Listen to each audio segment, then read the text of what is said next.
Kalau anda lihat di hadapan hive kelulut yang saya letak kat atas meja ni, ada spesies kelulut kecil yang datang nak masuk.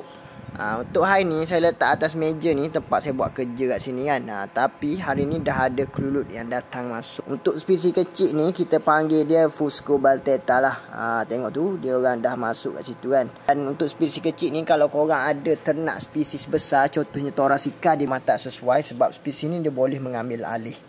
Okey, dan di bahagian dalam ni kalau kita boleh tengok, nampak memang cukup banyak dia orang sedang membina rangka-rangka sarang. Lepas tu dia sedang melitupi celahan di antara hive dan juga plastik topping tu.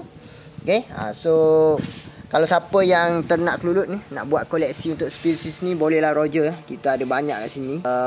Sesuai lah untuk kita buat sebagai education, juga untuk kita buat R&D.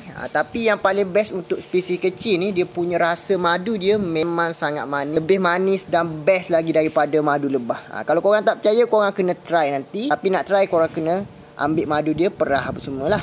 Okay, semoga perkongsian video pada kali ini bermanfaat untuk semua.